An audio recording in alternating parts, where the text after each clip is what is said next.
ವಿಭಿನ್ನವಾದಂತಹ activities ಅಥವಾ ಒಳ್ಳೆಯದಂತ ನಾವೇನಾದರೂ ಕುತೂಹಲಕರ ವಿಷಯ ಕಂಡ್ರೆ ಅದನ್ನು ನಾವು ಗುರುತಿಸಬೇಕು ಮತ್ತು ಅದನ್ನ ಆ ಸಂದರ್ಭಕ್ಕೆ ಏನು ಮಾಡಬೇಕು, ಅವರಿಗೆ ಏನಾದರೂ ಅವರ ಸಾಧನೆಗಳನ್ನ ಒಂದು ಸಣ್ಣ ಚಿಕ್ಕ ಸಭೆಯಲ್ಲಿ ಏನು ಮಾಡಬೇಕು, ಗೌರವಿಸಬೇಕು ಅಥವಾ ಗುರುತಿಸುವ ರೀತಿಯಲ್ಲಿ ಹೇಳಬೇಕು.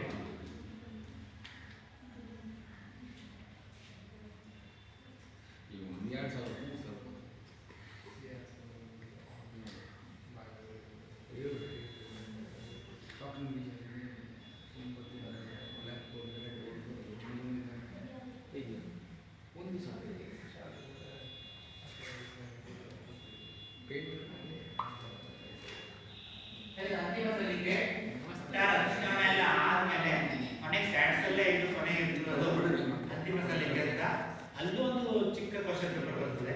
ಆರಂಭದಲ್ಲಿ ಹೇಗೆ ಬಂದಿತ್ತು, ನಿಮ್ಮ ಶಾಲೆಯಲ್ಲಿ ಗಿಡ ಮರ ಎಷ್ಟು ತ್ಯಾಜ್ಯ ನಿರ್ವಹಣೆ ಹೇಗೆ ಮಾಡ್ತೀರಿ, ಇವೆಲ್ಲ ಏನು ಶಾಲೆಗೆ ಸಂಬಂಧಪಟ್ಟಿದ್ದು. ಮನೆ ಲಾಸ್ಟ್ ಅಂತಿಮ ಸಲಿಕೆ ಇರ್ತದೆ. ಅಲ್ಲಿ ನೀವು ಅಲ್ಲಿ ತನಕ ಕೆಲವೊಂದು ಫೋಟೋಸ್ ಅಪ್ಲೋಡ್ ಮಾಡಿರೋದು, ವಿಡಿಯೋಸ್ ಅಪ್ಲೋಡ್ ಮಾಡಿರೋದು, ಇವೆಲ್ಲವನ್ನ ಅನಲೈಸ್ ಮಾಡಿ ಕೊನೆಗೆ ತಾಲೂಕು ಮಟ್ಟ ಅಥವಾ ಡಿಸ್ಟ್ರಿಕ್ಟ್ ಒಬ್ಬ ರಾಜ್ಯ ಮಟ್ಟದಲ್ಲಿ ಫಸ್ಟ್ ಸೆಕೆಂಡ್ ಥರ್ಡ್ ಆಯ್ಕೆ ಮಾಡಿ ಒಂದು ಪ್ರೈಸ್ ಡಿಸ್ಟ್ರಿಬ್ಯೂಷನ್ ಅಂತ ಕಾರ್ಯಕ್ರಮ ಇರ್ತದೆ ಅಂತ ಹೇಳಿದ್ದಾರೆ. ನಮ್ಮ ಇಪ್ಪತ್ತೊಂಬತ್ತು ಏನಂತಂದ್ರೆ ಆರಂಭದಲ್ಲಿ ಹಣ ಬರುತ್ತದೆ, ನಾವು ಅದನ್ನ ಹಂತ ಹಂತವಾಗಿ ಯಾವ ರೀತಿಯಲ್ಲಿ ಯಾವ ಕಾರ್ಯಕ್ರಮಗಳಿಗೆ ಎಷ್ಟು ಹಣವನ್ನ ವಿನಿಯೋಗಿಸಬೇಕು ಅಂತೇಳಿ ಆ ಪ್ರಕಾರ ಮಾಡ್ತೀವಿ. ಇದಕ್ಕೆ ಯಾವುದೇ ಹಣ ಬರೋದಿಲ್ಲ, ನಾವೇ ಕಾರ್ಯಕ್ರಮ ಮಾಡೋದು. ಮಾಡಿದಂಥ ಕಾರ್ಯಕ್ರಮಗಳನ್ನ ಫೋಟೋಸ್ ಅಥವಾ ಚಿಕ್ಕ ವಿಡಿಯೋಗಳನ್ನ ಸ್ಟ್ಯಾಟ್ಸ್ ಮುಖಾಂತರನೇ ಅಪ್ಲೋಡ್ ಮಾಡೋದು. ಲಾಸ್ಟ್ ಅಂತಿಮವಾಗಿ ಒಂದು ಈ ಕ್ವಶನ್ ಪೇಪರ್ ಅಲ್ಲಿ ಬರ್ತದೆ, ಅದನ್ನು ನಾವು ಉತ್ತರವನ್ನು ಕೊಟ್ಟು ಅಥವಾ ಅಲ್ಲಿ ಫೀಲ್ ಮಾಡಿ ಮನೆಗೆ ಸಬ್ಮಿಟ್ ಮಾಡೋದು. ಲಾಸ್ಟಿಗೆ ಅಲ್ಲಿ ಸ್ಟೇಟ್ ಲೆವೆಲಲ್ಲಿ ಅದು ಅನಲೈಸ್ ಆಗಿ ಡಿಸ್ಟ್ರಿಕ್ಟ್ ಮಟ್ಟದಲ್ಲಿ ಕೊಡ್ಬೋದು ಅಥವಾ ರಾಜ್ಯ ಮಟ್ಟದಲ್ಲಿ ಕೊಡ್ಬೋದು, ತಾಲೂಕು ಮಟ್ಟದಲ್ಲಿ ಕೊಡಲಿಕ್ಕಿಲ್ಲ. ಆ ರೀತಿ ಏನಾದ್ರು ಬಂತಂದರೆ ಅಂತಿಮ ಸಮಿತಿಯಲ್ಲಿ ಅವರಿಗೆ ಒಂದು ಗೌರವ ಸಮರ್ಪಣೆ ಇರ್ತದೆ. ನಿಮ್ಮನ್ನ ರಾಜ್ಯ ಮಟ್ಟದಲ್ಲಿ ಕರೆದು, ಯಾವ ಶಾಲೆ ಪ್ರತಿಭಟನೆ ಸೆಕೆಂಡ್ ರಾಜ್ಯ ಮಟ್ಟದಲ್ಲಿ ಕರೆದು ದೊಡ್ಡ ಒಂದು ಕಾರ್ಯಕ್ರಮವನ್ನು ಮಾಡಿ ಎಜುಕೇಶನ್ ಮಿನಿಸ್ಟರ್ ಸಮ್ಮುಖದಲ್ಲಿ ನಿಮಗೆ ಒಂದು ಪ್ರೈಸ್ ಡಿಸ್ಟ್ರಿಬ್ಯೂಷನ್ ಆಗ್ತದಂತ ಮಾತನ್ನು ಹೇಳಿದ್ದಾರೆ.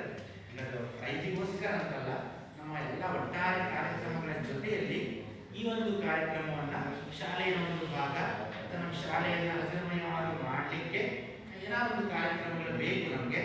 ಎಷ್ಟೋ ಸಂದರ್ಭದಲ್ಲಿ ಏನಂತಂದ್ರೆ ನಾವು ಏನೇ ಕಾರ್ಯಕ್ರಮಗಳನ್ನ ಇಲಾಖೆ ನಮಗೆ ಕೊಟ್ಟಿಲ್ಲ ಅಂದ್ರೂ ನಾವಾಗೇ ಎಷ್ಟು ಕಾರ್ಯಕ್ರಮಗಳನ್ನ ಕೆಲವೊಮ್ಮೆ ಮಾಡ್ತೀವಿ.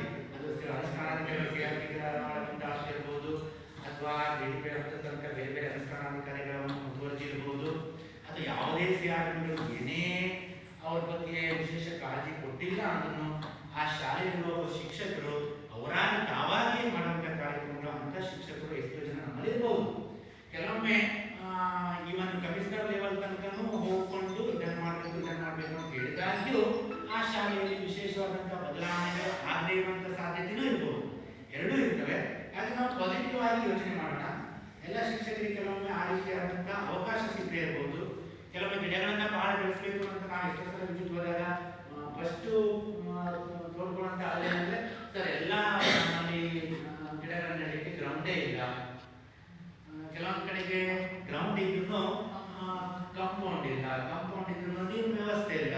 ಹಾಗಾಗಿ ಫೋಟೋಸ್ಗಳು ಹೇಗಿರ್ತವೆ ಸರ್ ಅಂದ್ರೆ ಈ ವರ್ಷ ಒಂದು ಗುಡ್ಡೆಯಲ್ಲಿ ಒಂದು ಗಿಡ ನೆಟ್ಟು ಫೋಟೋಸ್ ಇದ್ರೆ ನೆಕ್ಸ್ಟ್ ಇಯರ್ ಅದೇ ಗುಡ್ಡೆ ಇರ್ತದೆ, ಒಂದೇ ಗಿಡ ಚೇಂಜ್ ಆಗ್ತದೆ.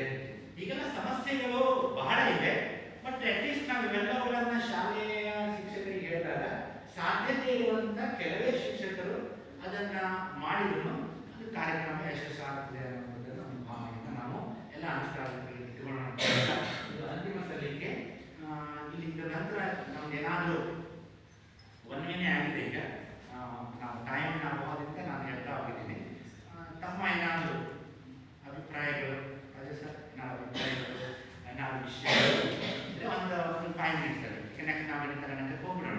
ಇವತ್ತು ಕಾರ್ಯಕ್ರಮ ಎಷ್ಟು ಬೇಗ ಮುಗಿತದೆ ಅಷ್ಟು ನಾವು 4 ಗಂಟೆಗೆ